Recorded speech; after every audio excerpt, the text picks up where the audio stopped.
প্রাথমিক গণিত দ্বিতীয় শ্রেণী গণনা শেখা। তো এখানে ছবিতে কতগুলো সুন্দর ফুল দেওয়া আছে, এটা গোলাপ ফুলের ছবি। তো এই ছবিগুলো থেকে শিশুরা গণনা শিখবে। তো কীভাবে গণবে? তো এখানে আলাদা আলাদা দল ভিত্তিক গণতে পারে। যেমন আমরা যখন পড়াশোনা করাই তখন বাচ্চাদেরকে বিভিন্ন কাঠির ব্যবহার, এখানে ফুলে হতে পারে, বা যদি স্কুলের সামনে বাগান থাকে তাহলে বাগানে বাচ্চাদেরকে বলা হয় যে ফুলগুলো গণে আসো, তখন সে গণে আসবে এবং গণার মাধ্যমে সে শিখতে পারবে। তো এখানে বইয়ের চিত্রের মধ্যে গোলাপ ফুলের চিত্র দেওয়া আছে, ছোটো ছোটো গোলাপ ফুল। তো এগুলো সে গুচ্ছ আকারে গুনবে। যেমন প্রথম গুচ্ছে এখানে আমরা যদি কোনো বাচ্চাকে জিজ্ঞেস করি যে এখানে প্রথম গুচ্ছে কতটি আছে, সে গুনবে এরকম করে 1 2 3 4 5 6 7 8 9 10। তাহলে প্রথম এই গুচ্ছে এখানে দেওয়া আছে 10টি, মানে দাগবিহীন যে গুচ্ছ। আবার এসে দাগ কাটা আর আড়ি দাগ কাটা যে গুচ্ছ এখানে দেওয়া আছে, এখানে কয়টি দেওয়া আছে সে গুনবে 1 2 3 4 5 6 7 8 9 10। তাহলে একটা গুচ্ছের মধ্যে এখানে দেওয়া আছে কতটি? 10টি। এই গুচ্ছগুলোর সঙ্গে সেই যে ডান পাশে যেগুলো দেওয়া আছে অনেকগুলো ফুল, সেগুলো আর কি গুচ্ছগুলোর সাহায্যে গুনতে পারবে। তো এখানে প্রশ্ন করা আছে ছবিতে কতগুলো ফুল আছে। আবার নিচের ছবিতে এখানে দেওয়া আছে এতগুলো ফুল কীভাবে সহজে গণনা করা যায়। তো এখানে আছে 10 ভিত্তিক গণনা। এখানে গণনাটা শেখানো হয়েছে কি 10 ভিত্তিক গণনা। তো 10টা করে ফুল নিয়ে একটা করে গুচ্ছ বা দল গঠন করবে। তো এখানে সবগুলো ফুল সেই যে গুচ্ছ আকারে যদি গণে, এটা এখানে দেখা যাচ্ছে যে এখানে এদিকে আছে 10টা, আবার এখানে এই নিচে আছে 10টা, এখানে আছে 10টা, মোট 30টা ফুল। তো এইভাবে সে আর কি গণনা শিখবে। আবার এখানে প্রশ্ন করছে তুলিকে যদি প্রশ্ন করা হয় যে তোমার কি মনে আছে কিভাবে আমরা 10-এর দল গঠন করে প্রথম শ্রেণীতে গণনা করেছি। এই যে 10-এর দল গঠন করা হয়েছিল কাঠির সাহায্যে প্রথম শ্রেণীতে বলক আকারে 10 ভিত্তিক। তো এখানে 10 ভিত্তিক গণনা দেওয়া আছে।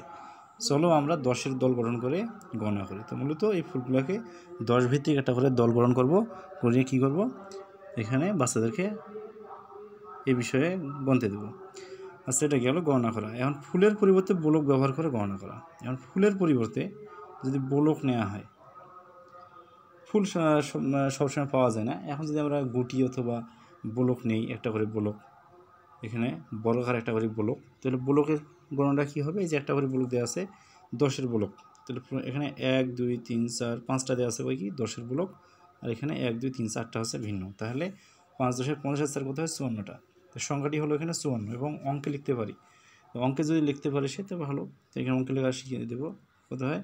5 4 নিলে কত হবে? 54। তো এই গেল বলকের সাহায্যে গণনা করা। এখন নিচে কতগুলো কাঠি আছে, এখন বলকের ব্যবহার, তারপরে কাঠির ব্যবহার। এখানে একটা করে গুচ্ছে কয়টা করে কাঠি আছে, এখন কাঠির ব্যবহার আর বলকের ব্যবহার প্রায় কাছাকাছি।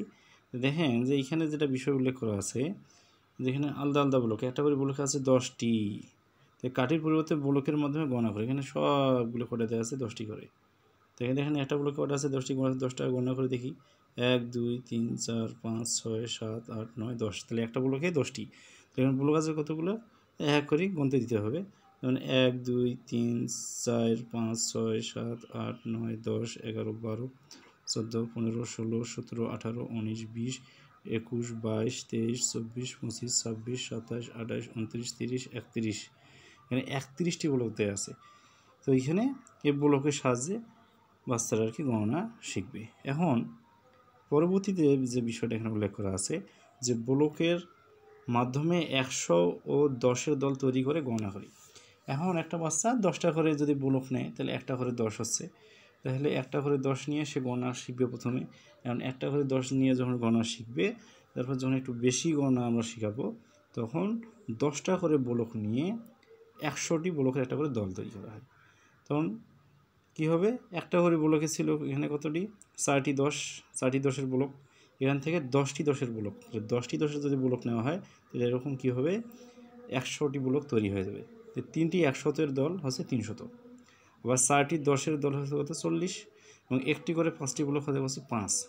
তাহলে সেখান থেকে গণনা করতে পারবে যে 3টি 100-এর বলক হচ্ছে কত? 300, 4টা 10-এ হচ্ছে এখানে 40, আর 5টা 1 হচ্ছে 5। তাহলে এখানে সংখ্যাটি হলো 345। তাহলে সে গুণে বের করতে পারবে যে এখানে সংখ্যাটি হবে 345। কারণ এখানে একটা প্র্যাকটিস দেওয়া আছে বাচ্চার অনুশীলনের জন্য, সে বুঝতে পারছে কিনা তাকে মূল্যায়নের জন্য এইখানে ব্লক সাজানো হয়েছে। ব্লকের এখানে প্রথমে দেওয়া আছে কয়টা, দেখেন এখানে 100 ব্লক, এটা 100 ব্লক, তাহলে এটা হচ্ছে কয় শত, দুইটা ব্লক মিলে হবে 200। এটা আছে কয়টা 10, 1 2 3, কয়টা 10, এখানে দেওয়া আছে 3টা 10, আর এখানে আছে 1 2 3 4 5 6, তাহলে এখানে দেওয়া আছে আবার 6টি ব্লক। তাহলে কত হইল 230, আর এখানে কত 6, তাহলে সংখ্যাটি হবে 236। তাহলে সংখ্যাটি এখানে আছে কত 236। এখন এইখানে বাচ্চারা আরও বেশি অনুশীলনের জন্য যে ব্লকের হিসাবটা দেওয়া আছে, এখানে নিজে কিভাবে সে ব্লকের সাহায্যে হিসাব করতে পারবে। এই যে সংখ্যাগুলো, একটা ব্লকের মধ্যে আছে 100, এখানে আছে করে 4টে 10, আবার এখানে 1 2 3 4 5 6 7, তাহলে 100, এখানে 4টে 10 কত হচ্ছে 40, আর এখানে 7, তাহলে কত হলো 147। তাহলে এর সংখ্যাটি হবে 147। আবার 2 নম্বর দেওয়া আছে কয়টি 100 এর ব্লক, 1 2 3 4 5টা, তাহলে 2 নম্বর চিত্রে আমরা দেখতে পাচ্ছি এখানে 5টা 100 এর ব্লক দেওয়া আছে, তাহলে এখানে হবে 500, এখানে 10 নাই। এখন প্রশ্ন হচ্ছে অনেক বাচ্চা কিন্তু এই যে 10 নাই, এখানে আমরা কি বসাবো, নাই মানে শূন্য। আমরা প্রথম শ্রেণীতে শূন্যের ধারণা দিয়েছিলাম যে নাই বা এখানে যদি ফাঁকা বোঝায় তখন এর পরিবর্তে আমরা কি বসাবো, শূন্য।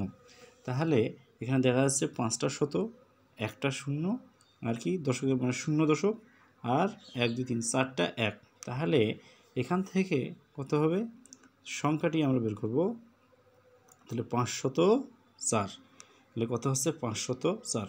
এবং এর পাশাপাশি এখানে দেখেন দেওয়া রাখছে যে 4টা এখানে 100 টাকার নোট, আবার এখানে দেওয়া আছে 5টা 10 টাকার নোট এবং 2টা 1 টাকার নোট। এবং এটার মাধ্যমে বাচ্চা বা শিশুরা কী শিখবে, যে টাকার যে নোটগুলো আছে এগুলোকে চিনতে শিখবে। তো এখানে 4টা 100 মানে 100 টাকার নোট দেওয়া আছে কত 400 টাকা হবে, 10 টাকার নোট 5টা কত 50 টাকা, আর 2টা 1 টাকা হচ্ছে এখানে কি 2 টাকা, তাহলে কত হলো 452 টাকা। তাহলে অ্যান্সার হবে 452 টাকা। তো এখান থেকে বলছে সংখ্যাটি কতগুলো শত এখানে আছে, এই যে এখান থেকে আবার বের করা, আর এখান থেকে আমরা সংখ্যা রূপান্তর করে দিছি, যে সংখ্যা রূপান্তর যেখানে কয়টা শত আছে, তো সে গুনবে 1 2 3 4 5 6, এখানে 6টা শত, 10 আছে 1 2 3 4 5, 5টা 10, আর 1 আছে 1 2 3 4 5, 5টা 1, তাহলে এখানে শত আছে 6টা, 10 এখানে আছে কয়টা 5টা, 1 আছে 5টা, তাহলে টোটাল কত হবে। তো এখান থেকে গুনলে আছে 6টা শত 6 শত, 10 হচ্ছে কয়টা 5টা 50, আর 5টা 1, তাহলে কত হলো 655। তাহলে এখানে সংখ্যাটি হবে কি 655। এবং এটা করার পর বাচ্চাদের বা শিশুদের আমরা কি করাই, এখানে দেওয়া আছে নিজে করি কতটি 100 এবং 10-এর একর কার্ড আছে তা গণনা করি। তো এই বিষয়টা পরবর্তীতে আলোচনা করা হবে। আজকে এই পর্যন্ত থাক, সংখ্যার ব্লক পর্যন্ত আমরা পরবর্তীতে এই বিষয়টা আলোচনা করব।